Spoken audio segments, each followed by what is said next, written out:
जय श्री कृष्णा। इस बार श्रावण मास की कामिका एकादशी 21 जुलाई सोमवार को आ रही है। स्वागत है आपका अपने चैनल एस्ट्रो नॉलेज में।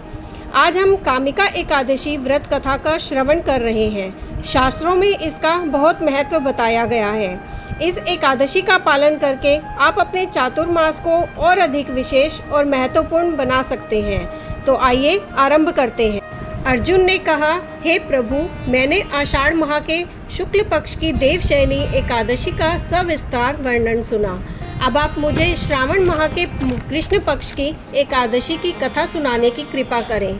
इस एकादशी का नाम क्या है, इसकी विधि क्या है, इसमें किस देवता का पूजन होता है, इसका उपवास करने से मनुष्य को किस फल की प्राप्ति होती है। भगवान श्री कृष्ण ने कहा, हे श्रेष्ठ धनुर्धर, मैं श्रावण माह की पवित्र एकादशी की कथा सुनाता हूँ। ध्यान पूर्वक श्रवण करो। एक बार इस एकादशी की पावन कथा को भीष्म पितामह ने लोकहित के लिए नारद जी से कहा था।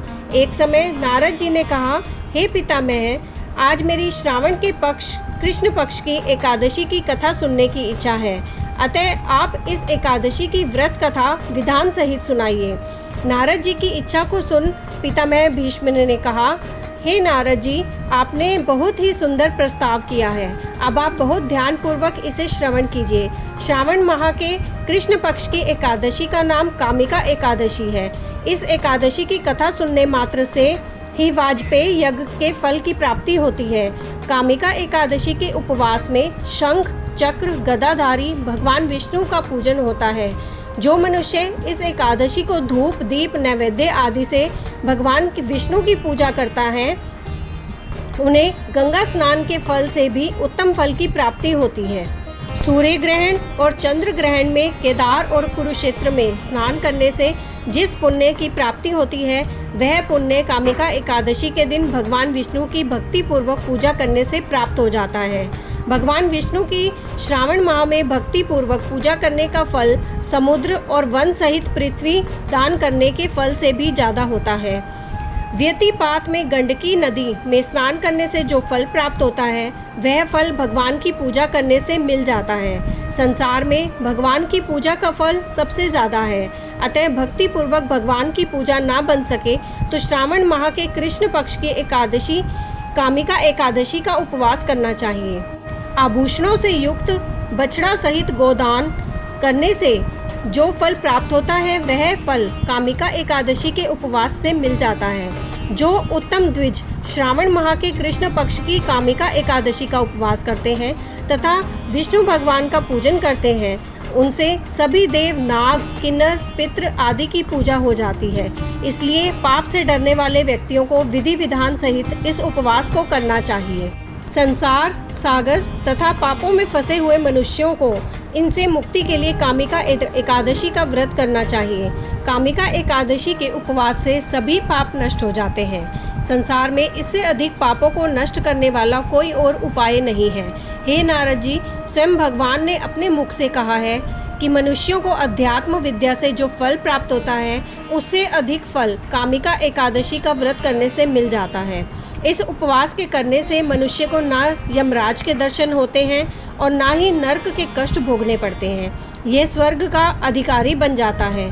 जो मनुष्य इस दिन तुलसी दल से भक्ति पूर्वक भगवान विष्णु का पूजन करते हैं, वे इस संसार सागर में रहते हुए भी इस प्रकार अलग रहते हैं, जिस प्रकार कमल पुष्प जल में रहता हुआ भी जल से अलग रहता है।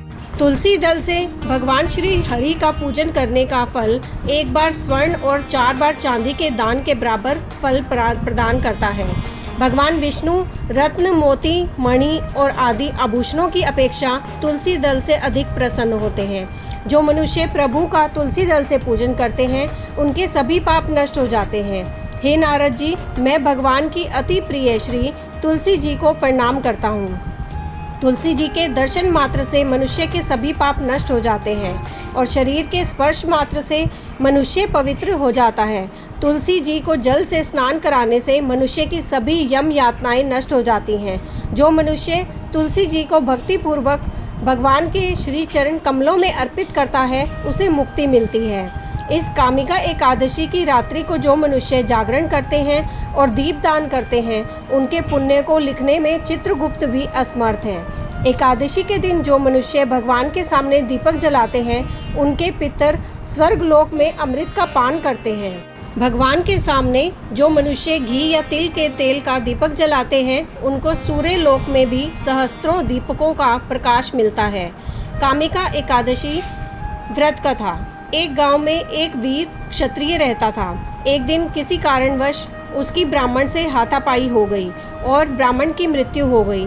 अपने हाथों मरे गए ब्राह्मण की क्रिया उस क्षत्रिय से करनी चाहिए, परंतु पंडितों ने उसे क्रिया में शामिल होने से मना कर दिया। ब्राह्मणों ने बताया कि तुम पर ब्रह्म हत्या का दोष है, पहले प्रायश्चित कर इस पाप से मुक्त हो, तब हम तुम्हारे घर भोजन करेंगे। इस पर क्षत्रिय ने पूछा, इस पाप से मुक्त होने का क्या उपाय है? तब ब्राह्मणों ने बताया कि श्रावण माह के कृष्ण पक्ष की एकादशी को भक्ति भाव से भगवान श्रीधर का व्रत एवं पूजन कर ब्राह्मणों को भोजन करा के सद क्षृणा के साथ आशीर्वाद प्राप्त करने से इस पाप से मुक्ति मिलेगी। पंडितों के बताए हुए तरीके पर व्रत कराने वाली रात में भगवान श्रीधर ने क्षत्रिय को दर्शन देकर कहा कि तुम्हें ब्रह्म हत्या के पाप से मुक्ति मिल गई है। इस व्रत के करने से ब्रह्म हत्या आदि के सभी पाप नष्ट हो जाते हैं और इहलोक में सुख भोग कर प्राणी अंत में विष्णु लोक को जाते हैं। इस कामिका एकादशी के महात्म्य के श्रवण एवं पठन से मनुष्य स्वर्ग लोक को प्राप्त करते हैं। तो ये था कामिका एकादशी व्रत कथा का विस्तार से वर्णन। आगे की और कथा सुनने के लिए आपके अपने चैनल एस्ट्रो नॉलेज को सब्सक्राइब कर लीजिए, ताकि आने वाले वीडियोस के नोटिफिकेशन आपको मिल सकें। जय श्री कृष्णा।